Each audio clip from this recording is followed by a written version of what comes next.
Hello, Philippe. Thanks for joining me. Nice to see you as always. Looking forward to getting into a conversation about attachment, about healing attachment, and obviously about the Coming Home to Love event in August in Northern California. Yeah, how you doing? Doing well. I was just thinking I'm feeling a little bit feisty this morning.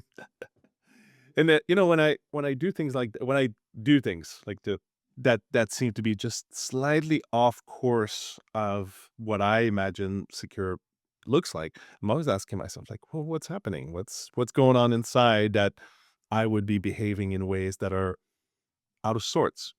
And this basically is a testament to the years of sort of self-reflection and just looking at myself and not blaming myself, but more like, okay, this is happening. The same way I would look at my cat and my cat is hungry or my cat is just unhappy for some random reason, or my partner. And I think some of it has to do with just recognizing there's a primal nature in attachment, and there's a primal nature where there's some needs is not being met, or there's just variations on the on this, it's like some days you feel like you slept well the night before, and some days you feel a little tired. So just to be able to look at things from a more neutral perspective and more out of curiosity, and maybe sometimes a little bit of humor, like, if I'm with a partner or with myself, just looking and just saying, "Oh, you're a little tired today," or, "Oh, you're a little bit feisty today," and just laugh about it. And, nah, yeah. Yeah. Well, it makes me think of this idea, and I think it's a really helpful perspective that in a real way, ourselves, like the body we have, the nervous system we have, the kind of emotional reactions and responses we have, it's like an animal or a child that's in our care. I think we can take on the perspective that the parts of us that are not fully healed and then grown and mature are like younger or animalistic parts of ourselves that are going to lash out, that are going to react, that are going to shut down, and it's our job to figure out ways to provide the right kind of care for those parts.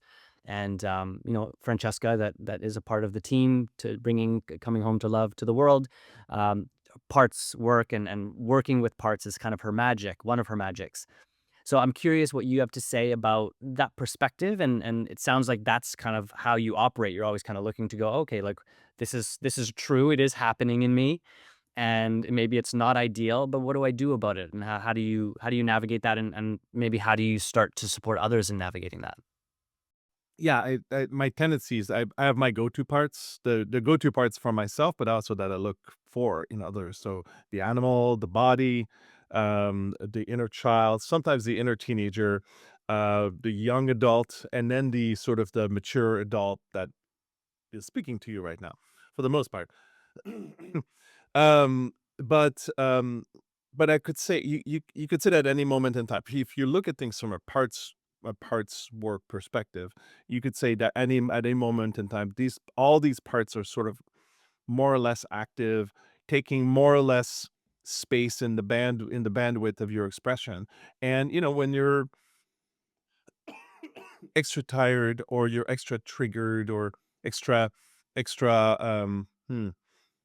low on emotional resources, you could say, then some of these parts sort of take over a little bit more. You kind of go into more of a survival mode, and that's usually when the higher parts of the brain are less able to be in charge, and the lower part of the brain are more in charge, and so the more primal parts kind of take over. So when people are hangry, because they're either tired, or they're hungry, or they're more emotionally unstable because of being less resourced. That's what it means to be hangry. You're hungry and you're more emotionally unstable as a result. But there's some version of that that's related to being tired. And so usually the more primal or younger parts kind of start to pop up more readily, when we're less resourced. And so to be able to identify, oh, this part is out, maybe it means that I should eat something, or maybe it means that I should take a nap, or I should just take it easy until I feel more resourced. And the perspective around that is that the more resource you are, the more bandwidth you have, or the more you can receive things from reality that kind of pushes you or or tosses you around, and you can sort of, face it without being thrown off balance. But when you're less resourced, you get thrown off balance a little bit more easily. So I try to identify how each of these parts expresses itself. Usually, primal expresses itself more in terms of tightness in the body, or kind of reactions that are less thoughtful. There's no stories associated with it. There's just this sort of like more simple, gross from a perspective of gross versus subtle, reaction. Which often doesn't seem to even connect with the events. This it's just present. And when my inner child shows up, there's usually something that relates to a trauma, or it relates to something that I grew up with, or that connects to my family of origin. And then my inner teenager can also be that, um, but more from a perspective of like socially belonging or not belonging, which is sort of what's happening to my teenager right now as he's becoming more. He's 13, he's becoming 14, and so his social awareness is exploding, and he's trying to make sense of what's appropriate, what's not appropriate, and just trying to react to that in a way that's appropriate, right? That fits with what he's perceiving. But that doesn't always work, and so we're left with the experiences of things not working out as things to integrate and learn. So all of these reactions, or this reactivity, or this way that I don't engage with events in a really smooth, think of the ninja or the martial artist.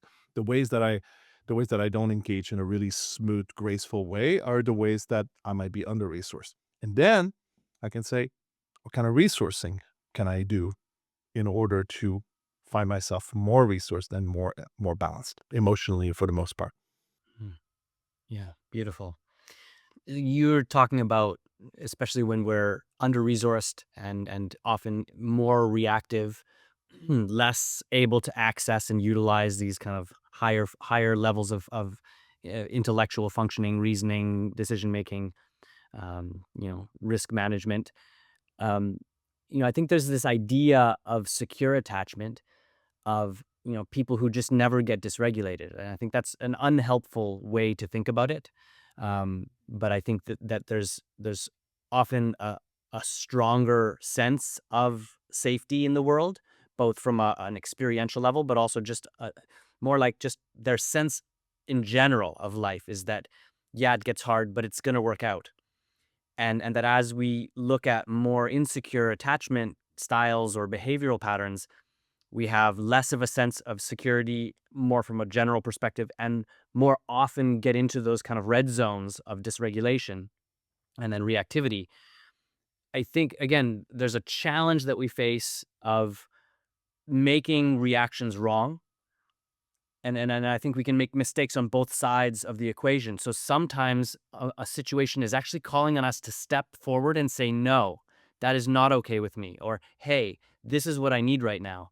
And some of us have a tendency to be more shut down, to be more kind of quiet, to get sort of stuck or frozen in those moments where actually our secure side is actually going to speak up in that moment. And on the other side, we have people who maybe get really loud and reactive when the moment actually just calls for something very subtle. So when I think about secure and insecure, it's not so much about any particular behavior or action. It's how proportional is it and how relational is it to what's actually going on. Could you speak a little bit to that? I mean, what I'm hearing from you is whether the reaction is accurate in terms of strength, in terms of intensity, in terms of direction, in terms of the how, the why. All of that is more accurate when you have more of a capacity, more if sorry, if when you're more resourced, because you can perceive things a lot more accurately. So, part of the process of of engaging with reality is reality comes at you, and you have to identify what's coming at you first, and then you have to go, oh, okay, now that I know what's coming at me, which requires resources, and you have to identify things, and you have to process what's coming at you. There's a lot of data, so to speak, coming at you, and you need resources to do that, and then you have to you have to sort of formulate a response. And the more resources you add, the more you can formulate a response that's accurate, and then you have to express that response.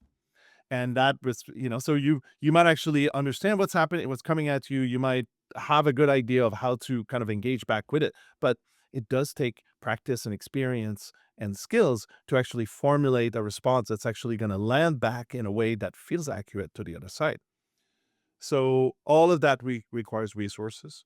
And if you're low on resources, the tendency is going to be to use uh, what I like to call a shortcut. And the shortcut is the primal response. And the primal response is meant to engage, obviously primally, and it's meant to sort of cover a wide range of possibilities, which is not very accurate in the first place. So, somebody comes at you with a lot of loudness. Maybe the best response is to actually say, "Hey, tell me what's happening so I can better, I can better understand how I can be there for you." But the primal response would be to shout back, or to hide, or to fawn, or to people please. So these are all trauma responses. But they're also potentially effective responses if you don't have any other resources.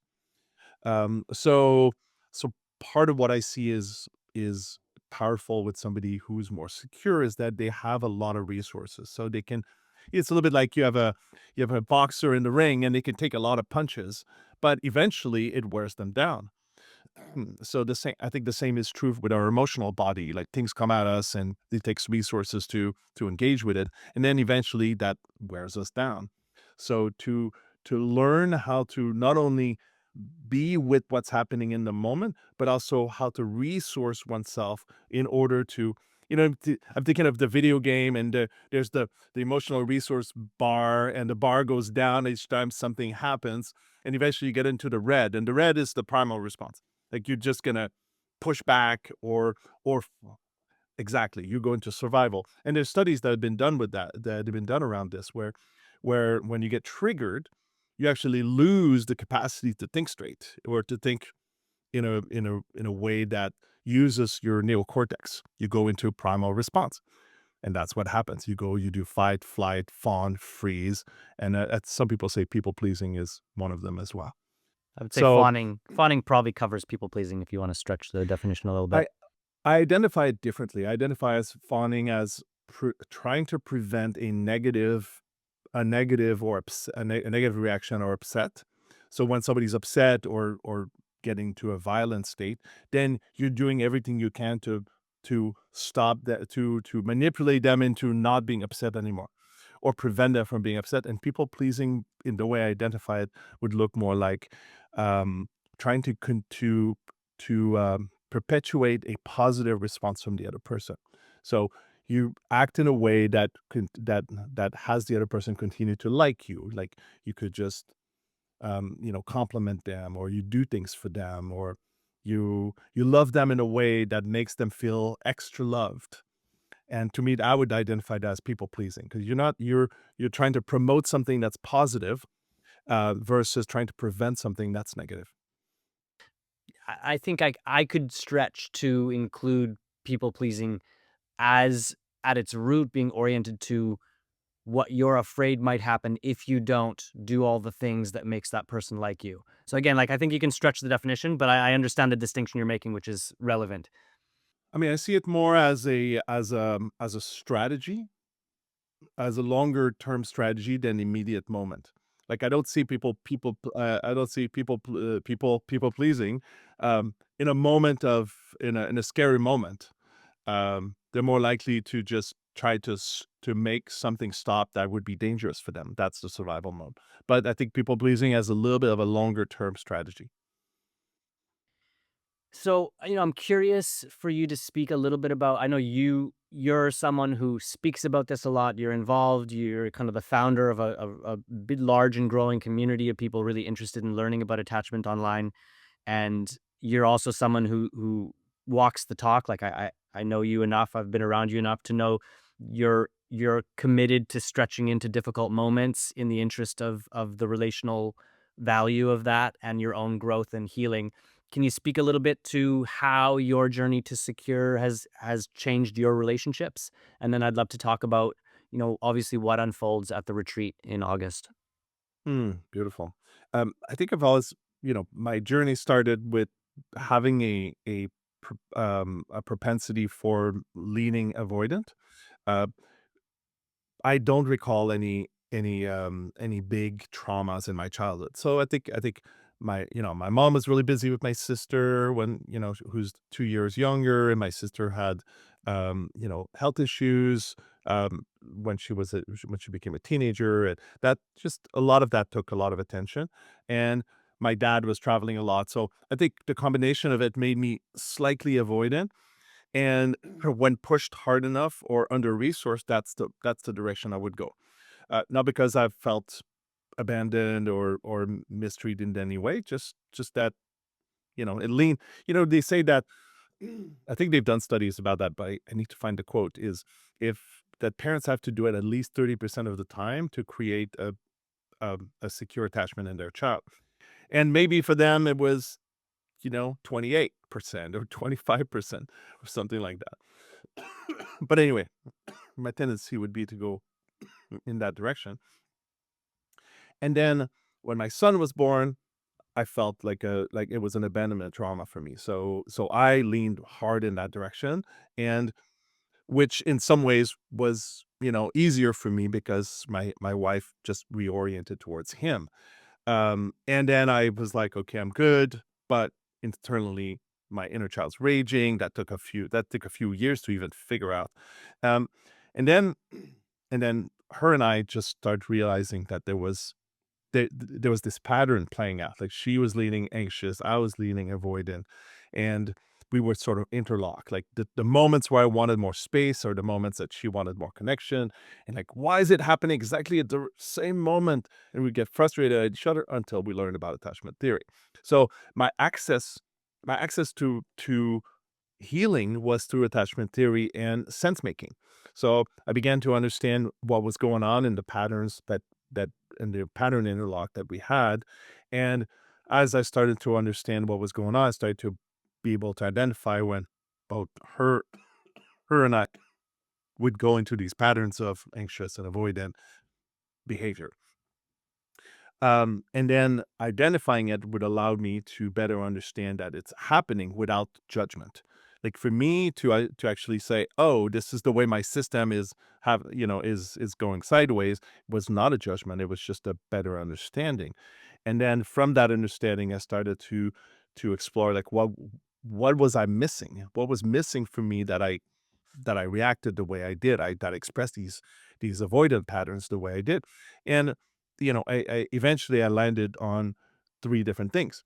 I landed on one: when I got dysregulated, I just couldn't do anything. So I would just tell my partner, "I'm frustrated right now. It's gonna boil over, and I'll be back." And then, eventually I would. And that's actually one of the scariest thing for an anxious person, is that their avoidant person becomes avoidant, and then the anxious person thinks this person's gone forever. And that's not true. It takes time. And I would be able to identify that. So I started to understand for myself without even knowing that I just needed time to regulate. Can I say, I just want to say one thing. I remember watching a video years ago as I was starting to really get into a deeper exploration of attachment. A brilliant researcher named Gordon Neufeld was speaking about um, separation anxiety, particularly with anxiously attached children. And as you said, like for them, the parent going away feels like utter abandonment. Like their system is just on fire with, I don't know if or when you're coming back, and this is not okay. And he was just exploring some of the ways we can engage someone who's in that state, essentially to kind of train them over time that this separation that's going to happen right now is okay. I'm coming back. This relationship is not in trouble. I need this and I'm gonna be back with you. And so like with the child, it's like, hey, I'm gonna go. It starts with just something small. I'm gonna go into the other room for 5 minutes or 10 minutes and I'm gonna be right back and then we'll finish the stories. And so he was talking about how with a child, the child needs thousands of these moments of separation and a kind of like a repair, like when we return to the connection, and to start to learn that these separations are natural and normal and safe, and the connection is still going to be there. So just like that perspective for anyone that's struggling with their own anxious attachment, or with a partner or a close relationship that is anxious, to get like they might be 30 or 40 or 50 or 60 years old, but when the separation occurs, that's not what's operating in them. What's operating in them is this little 4 or 6 or 8 year old that feels like this is the end of their lifeline. So just to give us again some space and maybe some more compassion to the reactions that happen when that separation is happening within a relational context. Yeah, and it's good to understand that a trigger can happen even if you're fully resourced. It's like, it's like you're walking and you're feeling great, and then you twist your ankle, or you step on something that's really sharp, and then your body goes into survival mode. So it's possible for somebody to get triggered, and then they're dysregulated. So the first thing that I began to understand is I needed space to become regulated, but my partner needed closeness to be regulated. And so to understand the impossibility of that was sort of our foray into attachment theory. And because neither of us could flip a switch and make it stop. So I learned that if I said, I'm coming back, that eventually over time she learned that I would. And we'd already been together for 6 to 10 years at that point. So clearly I wasn't going anywhere, but her nervous system would feel like I would abandon, like I would leave. It wasn't until about 5 years ago, like 15 years into our relationship, that it really landed for her. And there was some we had some hard we went through some hardships where I could have left, and I did not. So there was something around that kind of landed us, but that took 15 years. So learning to regulate was the first step. And then the second step was to actually become more self-caring towards myself so that I would be as resourced as I can be. So a lot of that had to do with like learning to sleep better and eat better, and just be in a better place in my body so that immediately at a primal level I would be more resourced. And that immediately started supporting my emotional state as well.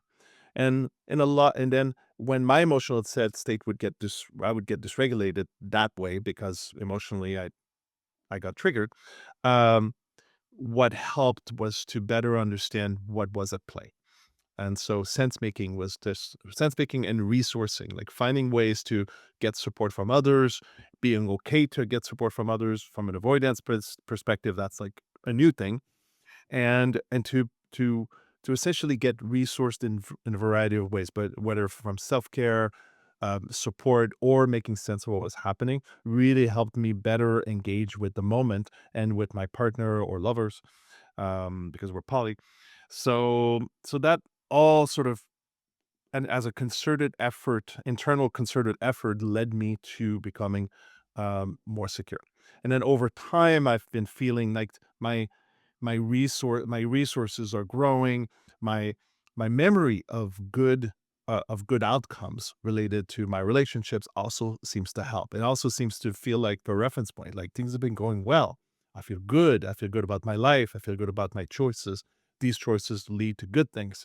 And you could say that somebody who's secure already comes with that as a template because it was passed on from their parents, this sort of sense that things are gonna work out, things are gonna be okay. But if you go through either a few years or a childhood, or even a few years, or even a single year of hardship and difficulty, then you might regress, or you might go back to a place where you're not feeling secure because all your most recent memories are of things not going so well. So it's really useful to not just knowing that things can be better, but to actually feel them in your body and feel them in your experience of life by thinking back on the last few months or the last few years and knowing like, wow, it's almost like you get to show you to all of your parts that you can do a good job taking care of yourself. Mhm. It just makes me think of, part of my background is high performance sport. And a lot of the highest level coaches that I've ever heard or worked with, they speak about confidence. Confidence is not something you can't read enough books about confidence to be confident. You can't have enough affirmations.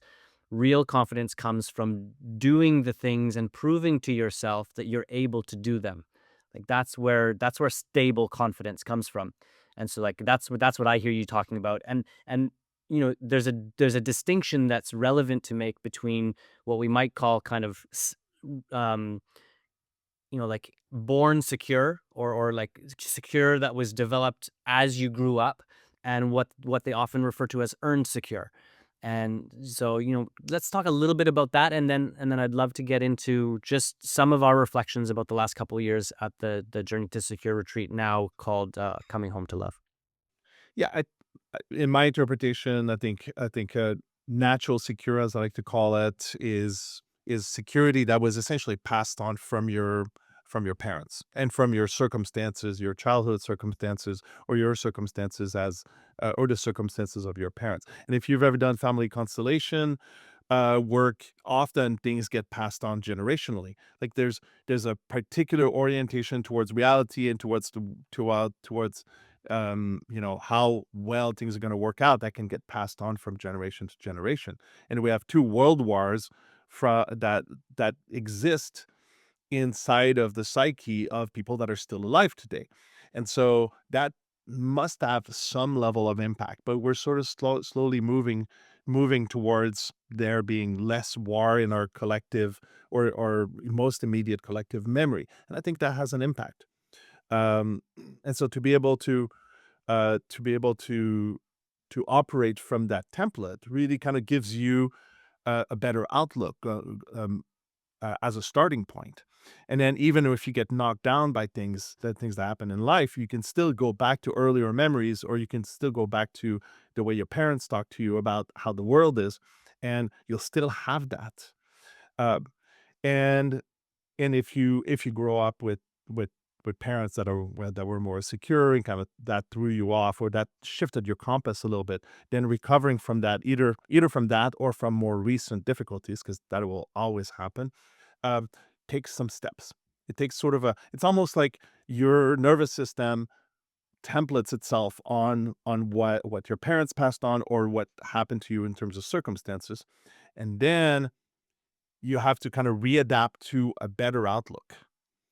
And so I think earn secure is to you take the steps, you see how they work out, and that kind of builds a sense of things are going to work out. And the more effective you are at taking these steps and creating positive outcomes, uh, the more it's going to land and accumulate in your nervous system as a new adaptation to reality. Yeah.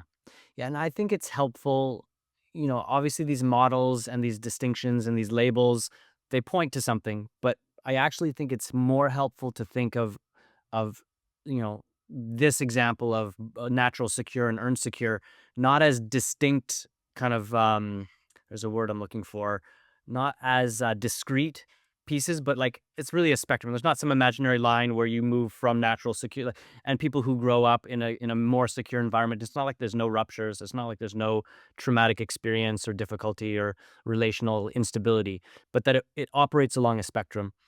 And I actually believe that ultimately the more difficulty and trauma and dysregulation we experience and then are able to fully integrate actually makes us more resilient. So I would actually suggest that someone who has been insecure and has healed, like genuinely healed their attachment wounds, is going to be more resilient, more stable, more relationally intelligent than someone who is natural secure. So there's this double-edged sword. It's often referred to as there's post-traumatic stress disorder, but a lot of people in that world talk about post-traumatic growth, and this is like the consequence of healing that deep wound of post-traumatic stress, actually equates to just incredible levels of insight and wisdom and resilience and capacity to guide and lead others. I think that's the wounded healer archetype, I think, is a good example.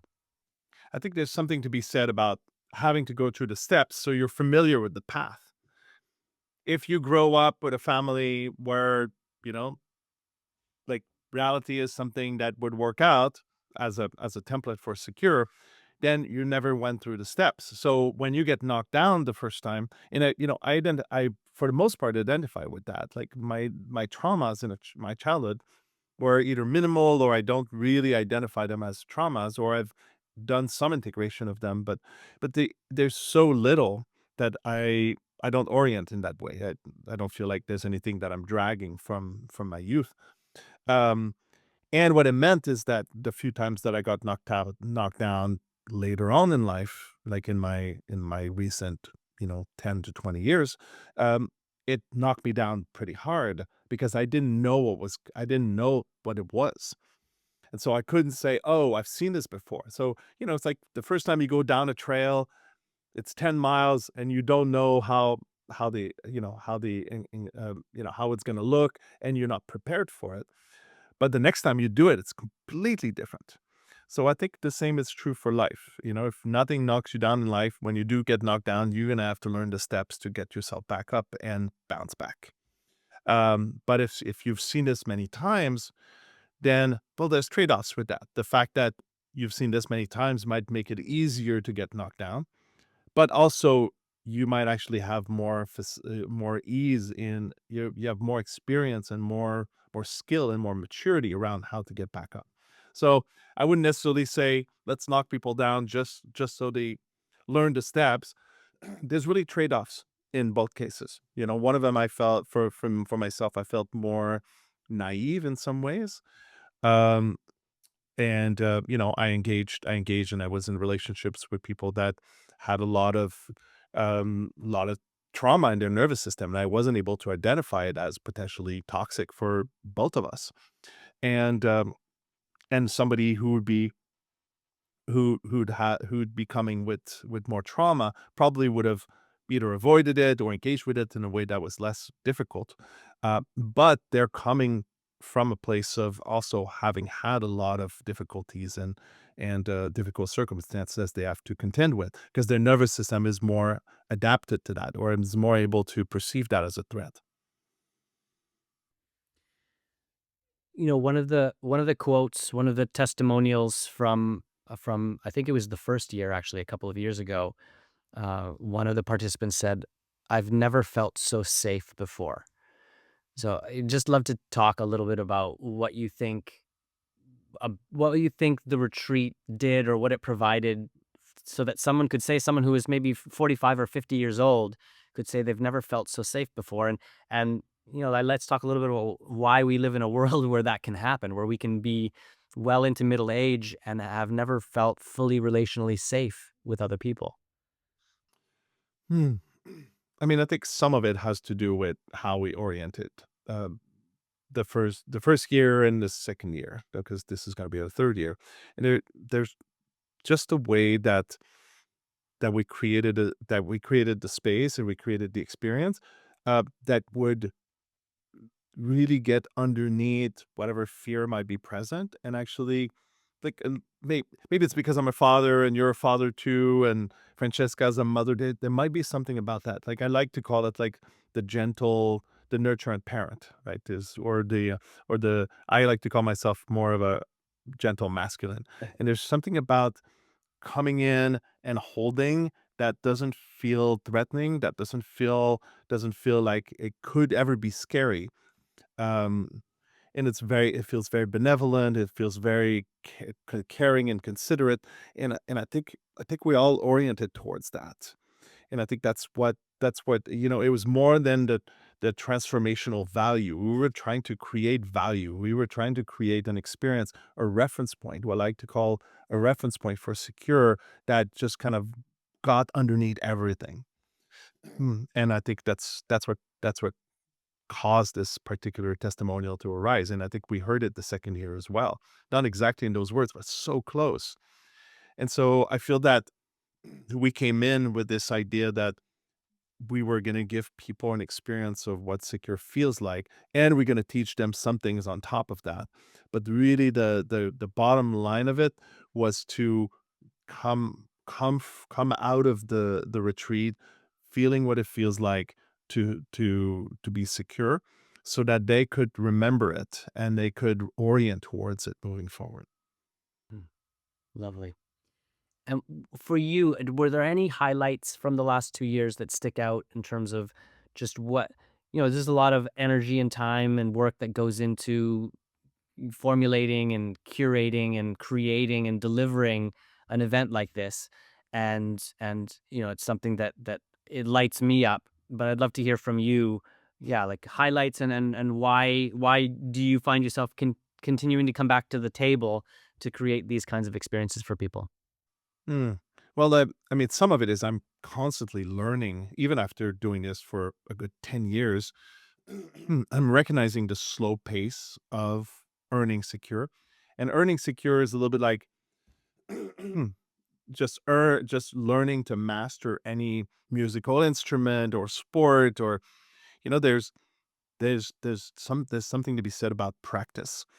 And part of that practice cannot happen alone because attachment is relational. It's inherently relational. And even at the way you create more secure relating between your parts is relational. But I think there's something about like relating with others that are different humans that you only have so much insight into, um, and to find a way to create this trust, the connection and the trust that would kind of lead both nervous systems to relax is a practice, is a long-term practice that we can, and it can happen at the quintessential grocery store checkout line, and it could also happen in a park, and can happen with your pets, it can happen with your kids. In fact, your kids need this to get the right reference point. So I think what keeps bringing me back is the even just for myself as a facilitator and as an organizer, I get more and more of the reference point of secure. So that brings me back just at a purely personal level. But I also really enjoy bringing back the the discoveries and the gold that I learn year after year. And I want to be able to offer this at the feet of the community, so that the community gets to be more connected and feeling more grounded. And I do this in general in all the events that I create because I feel like this is key to us feeling more connected and feeling more trusting towards each other. And I think this is what a healthy community looks like. One where there isn't it's not like there's a few leaders that are directing how things are happening, but there's more and more of us that can just show up for the community, as disconnected as it might feel because of social media and distance. It allows us to find new ways to come together and to feel held by each other. Mm. Well, that last part, I just want to say one thing about it. This online space that so many of us find ourselves in a lot, and maybe if we slow down even a little bit, we realize more than is good for us. I think it can be easy to create less than optimal perspectives on the nature of relationships in our world, and by no means suggesting that relationships are awesome across the board, or as good as they could be. But I also think it's easy to create pretty dark, dystopian perspectives on the nature of humanity and our relationships if we spend all of our time interpreting it through the lens of our devices. Because, like, I just have these experiences over and over of going out into the world after feeling a little bit dejected by what I see online, and just seeing smiling faces and people helping each other and people being generous and people being compassionate. So I think the more we can go out and maybe there's places where more of that's happening. Okay, great, let's gravitate to those. But to give ourselves like direct real world reminders of the beauty and love of the human heart and the incredible capacity for us to be compassionate and care for one another. I think those direct experiences are you know incalculably valuable. Yeah, I think there's something really special about coming together physically. Like our animals get that. Like, you could not have a social media relationship with your pet. You would not want that. You would want them to be next to you and you can pet them and you can be cuddle up with them, and same thing with your kids. Like, and I get that sometimes those are the circumstances, especially between families that are sort of like pulled apart for because of divorce or trauma or abuse. Exactly. So we make the best of it, but at the same time, nothing, no, not. It feels to me like nothing is better for our inner animal and our inner child and even our inner teenager who's just very socially aware. Um, there's nothing better than coming together in bodies and learning together. So that's what we're trying to do with coming home to love, also known as journey to secure, in past years. And yeah, this is really about like coming back to coming back together to an inner experience of love or secure, but also co-creating it together and knowing that even though most of the people that showed up were complete strangers, it is possible to create that wherever we go in just a few days. Um, there was one more thing, but go for it. Yeah, I just wanted to say that uh, I love how you bring this in, but it's one thing to get like an aha moment in your mind. Okay, that's like an intellectual or a mental realization. Great, and it helpful and a kind of reference point or roadmap that you can use on a mental level. But, what about the emotional level? Can you have a deep emotional experience of connection and a sense of what love and closeness can be in spite of how it's been? And then can you get it in your body, this physical, visceral experience that I feel safe? There's an intrinsic desire to get close and to stay close and to have that closeness be a nurturing unfolding over time where we both get more than we put in. I think that's the real magic of relationship, and I think this is true of just the magic of life, is when we really know how to do relationship, we get more than we put in. That the relationship is more than the sum of its parts, and that is a great definition for what I call relational intelligence, or this idea of secure attachment. That we know how to be and to behave in a way that allow all the parts to be more than their sum. And yeah. I just remembered the thing I wanted to add. I want to speak for a second because some of the people watching this are going to be from the attachment community. So, attachment community started as just this idea that my experience in the past that if we bring people together talking about a topic, the things that naturally emerge are wisdom and support. And that's exactly what we've seen with the attachment community. We're 10,000, 11,000 strong. People are every day, they're posting their questions, they're posting their difficulties and their stories. And it really turned into a town square where everybody can come in and just get support and learn from somebody else who figured something out that they haven't. And I think there's beauty in that. Like we were just talking about how the online world can be a little difficult, but I also see immense benefits. Like being able to bring 11,000 people together in real life would be super hard.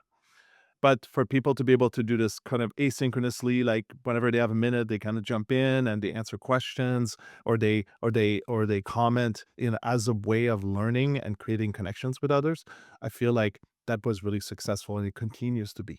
So there's real beauty in finding new ways to come together that allows people based on how available they are in their circumstances that allows them to learn together in community, and that's a perfect example of that. So I just want to say it's been really encouraging, and it really feels like the community grew into sort of a secure body together. Like imagine you have 11,000 people who are all at some level of insecure, and they manage with very minimal support from the modmins, which is a small group of us who just gotta track things and make sure that things don't go too far sideways, and little nudging here and there. And then besides that, things are going well.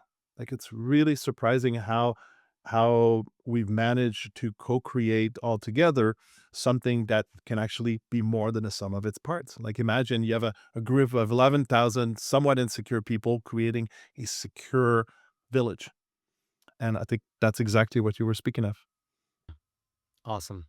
Well, Philippe, as always, lovely to speak with you. Thank you for giving the time. I'm gonna make sure that there's bits and pieces, and this whole conversation I think is really worth listening to. So for sure, it'll go to the attachment community and probably up on YouTube as well. If you enjoyed the conversation, please reach out to Philippe or myself. If you're thinking about taking a big step in the direction of more secure attachment and more fulfilling and nourishing relationships, consider coming this August. And yeah, we look forward to sharing a lot more as time goes. Yeah, and when we launch Journey Coming Home to Love slash Journey to Secure, we'll post in the comments, and also it'll be on the YouTube video. And right now we're still finalizing the little details, but we would love to have you. It's going to be in Northern California, close in Middletown, close to a place called Harbin Hot Springs, and it's a gorgeous little retreat center called Four Springs.